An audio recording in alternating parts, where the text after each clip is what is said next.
코드 조금 수정하는 것도 상당히 시간이 걸리는데 새로 만들려면 좀 노력이 많이 들겠죠. 자, 어쨌든 뭐 기본적인 아이디어는 이해하신 걸로 보고 가겠습니다. 오픈CI의 경우는 이제 뭔가 이렇게 벡터라이즈된 오퍼레이션을 염두에 두고 만든 거기 때문에 벡터 데이터 타입이라는 걸 또 따로 정해놓고 쓰고 있습니다. 예를 들면 이런데요. 우리가 C에서 CHR 그러면은 8비트 캐릭터 데이터 타입을 쓰는 건데 거기에다 숫자를 하나 넣을 수 있습니다. 뭐 2, 4, 8 이런 식으로.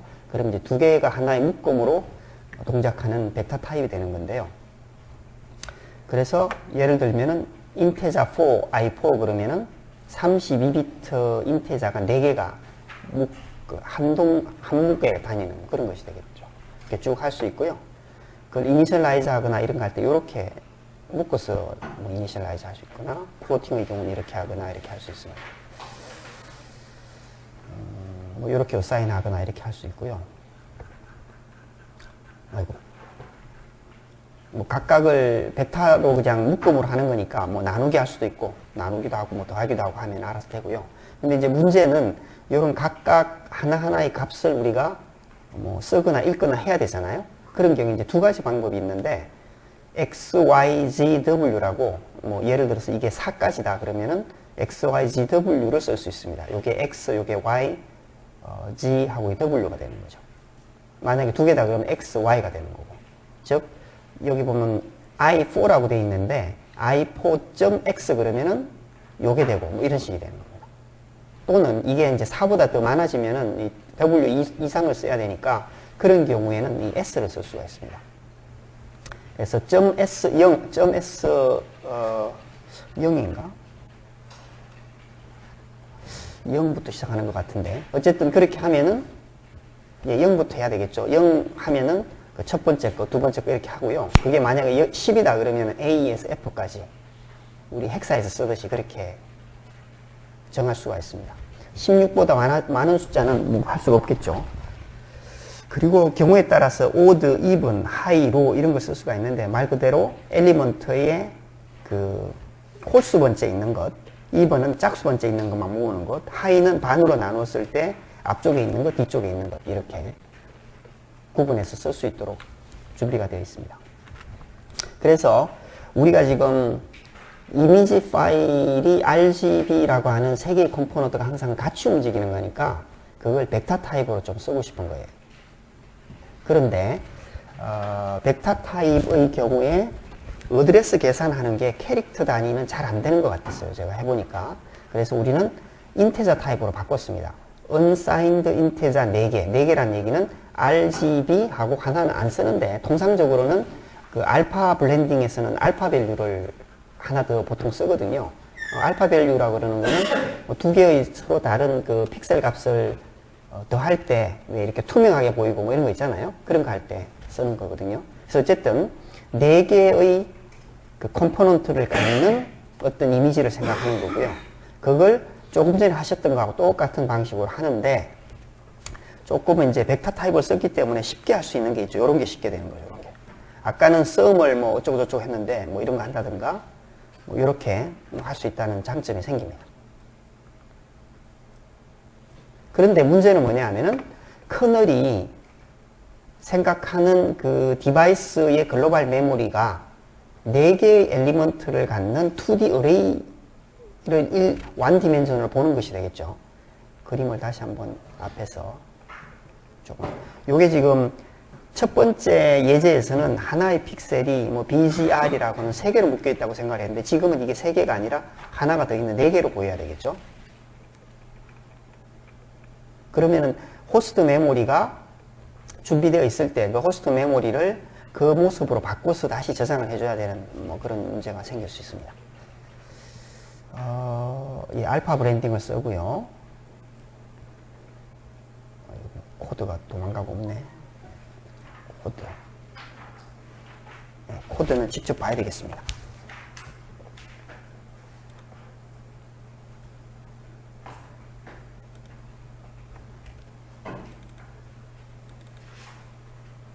코드를 슬라이드에 옮기는 것도 일이라서 봅시다. 메인을 한번 보죠. 메인을 보시면은 조금 조심하셔야 되는데, 아까는 그 BMP 파일에서 RGB를 바로 그냥 읽어가지고 쓰기만 하면 됐거든요. 왜냐하면 BMP의 BGR이 3 컴포넌트가 그냥 쭉 영속된 이미지가 그냥 오니까. 그런데 우리의 경우는 그렇게 쓰면 안 되기 때문에 이렇게 바꿨어요.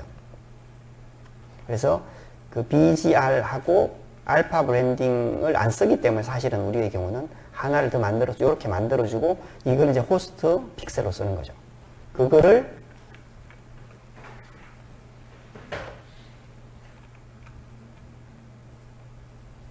라이트 버퍼 어디로 갔나? 여기 라이트 버퍼 할 때 쓴 요 H 픽셀이라는 게 새로 만든 픽셀 값을 디바이스 버퍼에다가 써주는 걸로 되고, 그때 사이즈는 인테자로 채널 개수만큼 4개 이미지의 픽셀 개수의 XY, 각 픽셀의 컴포넌트가 언사인드 인테자니까 그 사이즈만큼 계산해서 넣어주는 걸로 그렇게 했고요. 그리고 이제 오픈CL 커널이 열심히 계산했으면은 그 출력을 읽어오겠죠. 읽어온 값 역시 4개의 컴포넌트가 하나의 픽셀처럼 묶여있는 형태이기 때문에 그것도 이렇게 원래 3 컴포넌트 형태로 바꿔주고 BMP 라이트를 해줘야 BMP가 제대로 라이트가 되겠죠. 그거 한번 해보시죠. 이런 게 이제 대부분의 경우 데이터 스트럭처하고 관련되는 거라서 뭐 조금만 신경 쓰시면은 이해가 되실 것 같고요. 그래서 조금 복잡한데 이렇게 좀 빠진 것 채우셔야 되고, 아마 이전 거의 준용해도 되는데 픽셀 포맷이 바뀌었기 때문에 버퍼에 넣고 빼고 하는 거를 따로 생각하셔야 되고요. 커널은 이미 이제 슬라이드에서 보셨으니까 이렇게 생겼는데, 이렇게 XY, GW 그거를 몇 개를 제가 뺐을 텐데요. 여기 이제 여러분이 채워야 될 것들이 있는데 이거 채우는 걸로 그렇게 해서 한번 벡터 타입을 어떻게 쓰는지 보는 걸로 하겠습니다. 한번 해보시죠. 아마 여기서 사용하는 뭐 그 BMP 파일이나 이런 것들은 이전 프로젝트를 이제 렐라티브하게 액세스하니까 이전 디렉토리가 있어야 됩니다. 이 컨볼루션 디렉토리는 요거를 그대로 쓰거든요. 그 필터라든가, 필터도 거기에 쓰나? 필터도 그걸 쓸 것 같으네요. 필터도 예를 들면은 메이크 파일 보시면은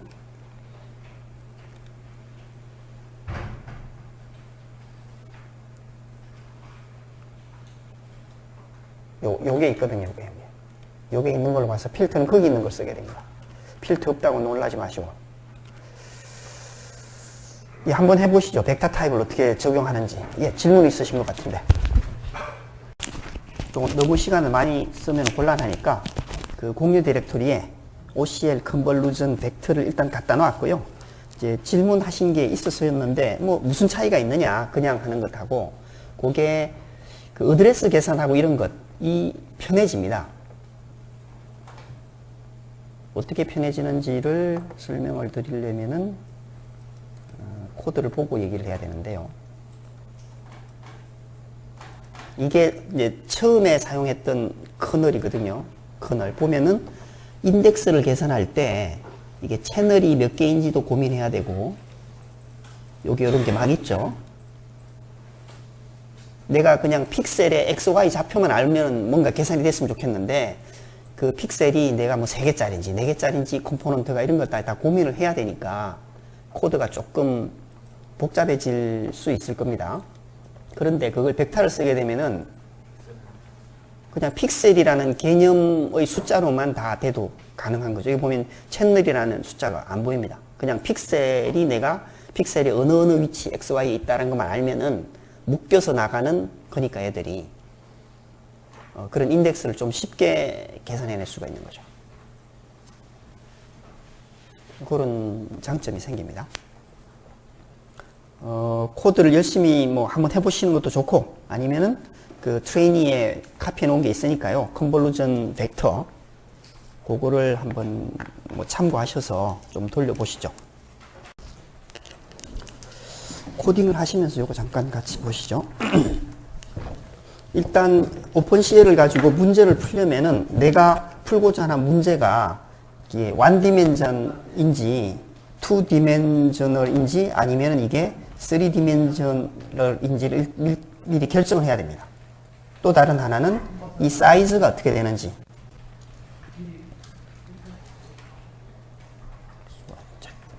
일단 요거는 본인이 알고 있어야 됩니다.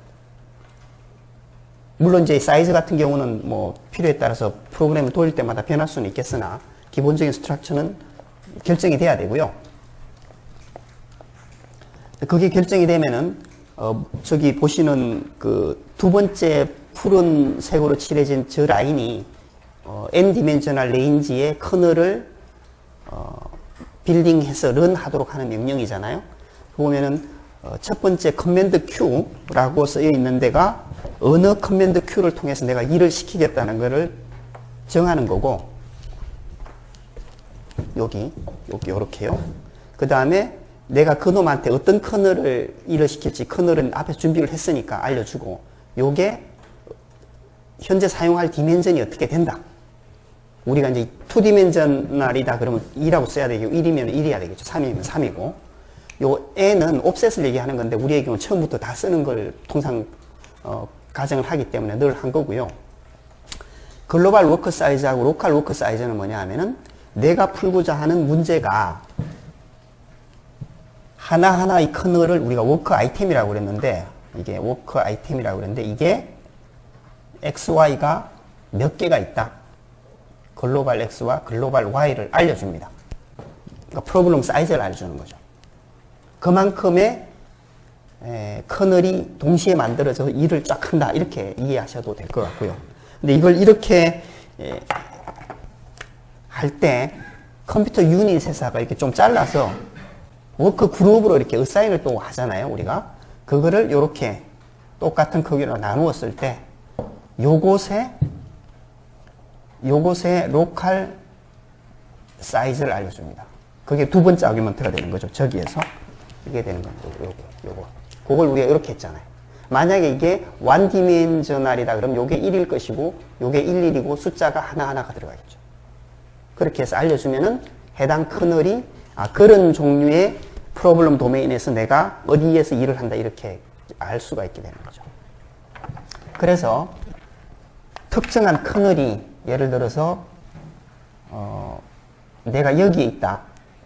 그럼 얘한테 아이디가 한 3개나 4개 정도가 할당이 된다고 보시면 되는데, 첫 번째 이제 글로벌 아이디가 생기는 거죠. 글로벌 아이디, 우리의 경우는 이제 X하고 Y니까 2개가 만들어질 겁니다. 그 경우는 이게 0이고 0이면은 요렇게 요 값하고 요렇게 요 값 2개가 결정. 그러면은 프로블럼 도메인에서 내가 정확하게 어디인지를 알 수 있거든요. 또 동시에 이 로컬 워크 그룹 안에서 요 X와 또 요 Y가 있겠죠. 그게 로컬 아이디로 X와 Y가 있습니다. 근데 로컬 아이디는 요 도메인에서만 알 수 있는 것이고, 내가 속한 워킹 그룹의 X와 또 Y를 워킹 그룹으로서, 이 경우는 0, 1, 2, 0, 1이니까 워킹 그룹의 아이디가 0, 2하고 1이다 이렇게 할 수 있습니다. 그러면은 사실은 요거 2개만 알면은 요걸 계산해낼 수가 있거든요. 그렇겠죠. 내가 어느 워킹 그룹에 속하는데 로컬리 어디에 있다는 알면은 글로벌 사이즈를 만들어낼 수는 있는 거죠. 간단하지 않습니까? 요게 2 곱하기 얘가 2니까 2 곱하기 이 워킹 그룹의 사이즈가 우리의 경우는 뭐라고 했는지 모르겠는데 16 뭐 이렇게 하면 2 곱하기 16 더하기 로컬 사이즈 이렇게 하면 나오는 거죠. 그래서 저걸 알아야, 아까 우리 저 매트릭스 멀티플리케이션 오전에 잠깐 설명을 드렸는데, 내가 어느 데이터를 가지고 와야 되는 걸 계산해낼 수가 있는 거죠. 데이터 타입이라고 뭐 배경을 뭐 유추해 보자면 이런 겁니다. 그 패러럴 프로세싱을 많이 하는 경우가 주로 그 시그널 프로세싱이고, 그 중에 많이 쓰는 게 이제 이미지 처리하는 거잖아요. 그래서 아마 그런 형태에 적합하도록 미리 준비를 했고, 그게 되면은 어떤 장점이 생기냐면은 오픈CV나 오픈GL 같이 이미지 프로세싱 하는 다른 패키지들 많이 있지 않습니까? 그런 것하고 이제 연동해서 작업하기가 쉽다는 거죠. 실제로 이제 오픈GL이나 이런 것에 있는 이미지 데이터를 바로 오픈CL 데이터 타입으로 컨버전을 해줍니다. 그런 장점이 있거든요. 그래서 이미지 데이터 타입이라고 하는 것이 있습니다. 주로 이제 그래피컬 데이터 오브젝트에 해당하고요. 그래서 우리가 이제 그 물리적인 메모리 구조를 고민하면서 2D, 3D 이런 걸 막 계산하고 했는데 그런 것 없이 그 로지컬한 어떤 이미지 그 코디네이터 가지고 일을 하는데 적합하다는 겁니다. 근데 문제가 아니라 어떤 특징을 갖냐면은 오페크하다는 데이터 타입을 갖습니다. 오페크하다는 얘기는 뭐냐 하면은 내부가 보이기는 보이는데 하나하나 내가 액세스를 못 합니다. 그러니까 데이터 스트럭처로 구성이 되어 있는데 멤버를 압니다. 뭐가 안에 있는지. 그런데 우리가 이제 통상적으로 포인트를 가지고 멤버나 이런 걸 하나하나 액세스할 수 있잖아요. 값도 바꾸죠. 보통의 경우에. 근데 이거는 그렇게는 못하고 펑션을 다른 방법을 통해야 됩니다. 준비된 펑션을 반드시 써야 된다는 그런 차이가 있습니다. 그래서 오픈CL의 경우에는 해당되는 그런 2D 또는 3D 이미지 타입을 그냥 읽고 쓰는, 그냥 그 레퍼런스 하지 못하고 포인트로 이런 펑션을 반드시 써야 됩니다. 리드 이미지. 근데 이미지의 각 컴포넌트가 플로팅이냐, 인테자이냐, 언사인드 인테자이냐에 따라서 파일 이름이 바뀌고 그것에 의해서 요 아규먼트는 뭐 XY 픽셀 값이라든가 픽셀 정보를 알려주면 되겠죠. 픽셀의 위치. 뭐 그런 식으로 읽을 수 있도록 되어 있습니다. 이게 도대체 무슨 얘기냐? 앞서 보셨던 커널 같은 경우에 여기 보세요. 이 인풋밖에 여기 안 보이네. 이렇게 내가 어떤 인풋 이미지 픽셀 값을 주면은 어레이로 해당되는 컴포넌트를 직접 액세스를 합니다. 그렇죠? 근데 그렇게 하지 못하고 펑션을 통해야 됩니다. 그게 바로 이제 이미지 타입의 뭐 특징이라고 그러면 특징이고요. 또 하나는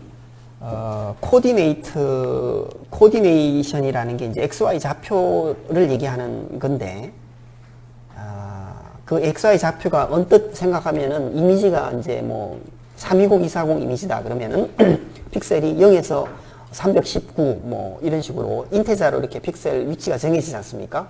근데 시그널 프로세싱 할 때는 그렇게 그 디스크리트한 로케이션이 아니고 어떤 그 플로팅 포인트에 노멀라이즈 된 위치를 정할 수가 있습니다. 0에서 1 사이의 어떤 값. 그러면은 그 위치에 해당하는 어떤 픽셀 값을 찾아내는 그런 방법이 있거든요.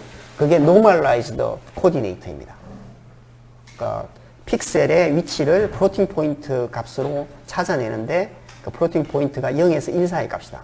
그게 320, 240 픽셀이든 640, 480이든 그렇게 다 노멀라이즈 쓸 수가 있는 거죠. 픽셀 값을 찾아낼 수가 있습니다. 그런 코디네이트를 쓸 수도 있습니다. 그렇게 노멀라이즈도 되어 있으면 어떤 문제가 생기냐 하면은 정확하게 픽셀의 위치하고 안 맞겠죠. 디스크리트 하지 않으니까. 그렇죠? 그러면 내가 어느 픽셀 값을 읽을지를 정확하게 또 찾아내는 메커니즘이 필요한데 그게 뭐 리니어냐 뭐 리얼리스트냐 리니어라고 또 선택을 할 수가 있습니다.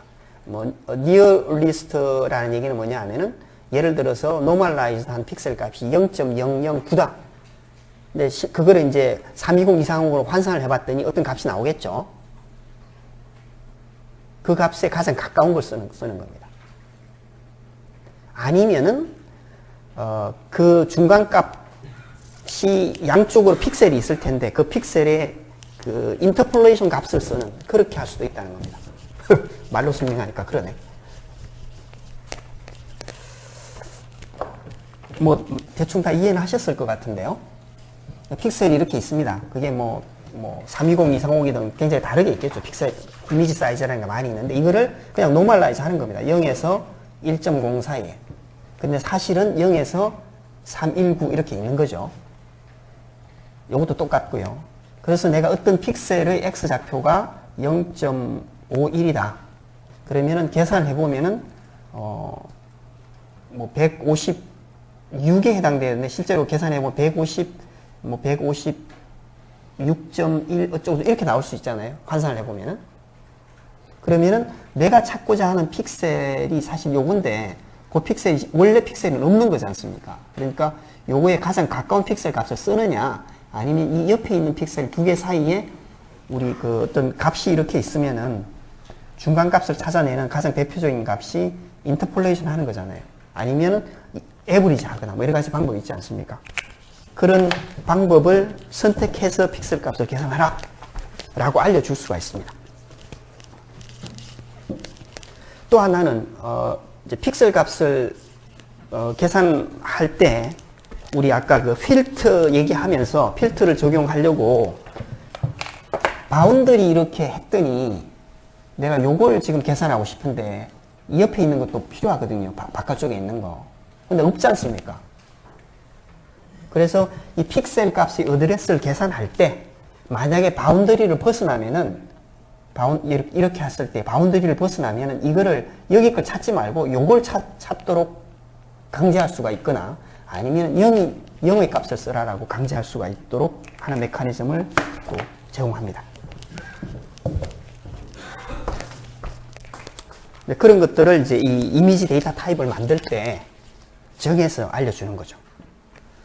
그래서 똑같은 그 컨볼루션 하는 거를 아까는 이 벡터 타입으로 했었는데 이번엔 이미지 2디멘셔널 타입으로 아웃풋, 2디멘셔널 타입으로 인풋을 쓰겠다라고 했습니다. 그리고 이미지 데이터 타입의 경우는 write only, read only라고 하는 퀄리파이를 따로 또 더 쓸 수 있는데 이게 글로벌입니다. 글로벌인데 write only냐, read only냐라고 정하게 됩니다. 아까 얘기한 여러 가지 그 픽셀의 위치를 계산하는 그 어떤 여러 가지 그 방법을 오픈CL에서는 샘플러라고 하는 데이터 타입에 정하도록 되어 있습니다. 우리의 경우는 normalize code false, 즉 바꿔 얘기하면 normalize 안 쓰겠다는 얘기고요. 어드레스를 클램핑 하겠다. 클램핑 한다는 얘기는 바운더리를 벗어나면은 니어리스트로 쓰고 싶다. 뭐 그런 얘기가 되겠습니다. 바운더리 값을 그냥 쓴다. 뭐 그런 얘기가 되겠고요. 필터 니어리스트는 아마 우리의 경우는 없을 텐데 왜냐하면 노멀라이저를 안 쓰니까 뭐 어쨌든 가장 가까운 놈 인터폴레이션 하지 않겠다. 뭐 그런 샘플러를 씁니다. 샘플러라는 의미가 그거죠. 내가 어떤 그 위치를 정해주면은 그 위치에 해당되는 픽셀 값을 가져오는 메커니즘을 얘기하는 거다라고 얘기하시면 될 것 같습니다. 이것도 벡터 타입과 거의 유사합니다. 이렇게 해가지고 이렇게 곱해주고 뭐 클램핑 해주고 하는 걸 쭉 하면 되겠죠. 제 생각에는 요거는 없어도 될 것 같아요. 바운더리를 벗어나는 것에 대해서 아마 요걸 없어도 알아서 다 해줄 것 같은데 아무튼 뭐 일단 준비를 했습니다. 호스트 프로그램은 뭐 BMP 파일 읽고요. 얘를 우리가 이제 2D를 쓰는데 2D의 경우에 반드시 그건 안 써놨나? 4개의 컴포넌트를 갖도록 되어 있습니다. 예, 여기 있네요. 오픈CL 이미지의 경우는 반드시 1이나 4개로 되도록 되어 있습니다. 그래서 BMP 파일을 읽어서 4개의 그 어레이로 RGB 값을 바꿔주는 해줘야 되겠죠. 요거는 아까 벡터 계산했을 때 똑같은 방법이고요. 플랫폼 만들고 콘텍스트 만들고 이미지 포맷을 얘기해주고 이미지 데이터 탑을 만들 때 어떻게 포맷이 구성이 되어 있고 뭐 어떻게 되어 있다는 걸 알려주고 이미지를 아까 이게 뭐냐 하면은 데이터 타입을 내가 이미지 타입을 쓰니까 걔가 어떻게 생겼다를 알려주는 겁니다. 그리고 그 이미지 타입을 이용해서 이제 필터도 만들고 그 이미지 타입을 만들고 커널을 만들어서 아규먼트를 사인해주고 write 버퍼 대신에 write 이미지라고 하는 API를 통해서 디바이스 메모리에다가 해당되는 정보를 갖다 주고요. 얘는 이미지 타입이 아니니까 그냥 write 버퍼가 된 거죠. 그리고 워크 스페이스의 사이즈를 얘기를 해주고 ND 레인지로 알려주면은 계산을 할 거고요. 계산이 끝나면 가지고 와서 역시 이것도 이제 BMP 파일을 만들어야 되니까 몇 가지 이제 핸들링을 해주고 write를 하도록 그렇게 했습니다. 커널에서 잘 보시면은 어디 갔나?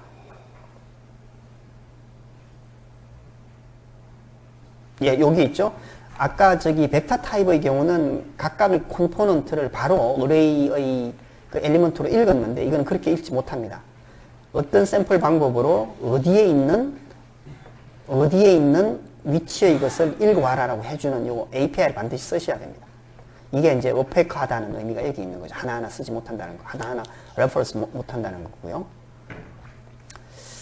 똑같은 뭐 내용인데 이제 데이터 타입을 다르게 해서 돌려봤다는 거고요.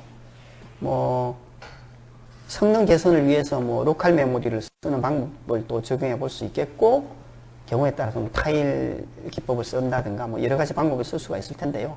그거는 이제 뭐 필요에 따라서 하시면 될 것 같고, 그 이미지 데이터 타입까지 하는 거를 뭐 하시면서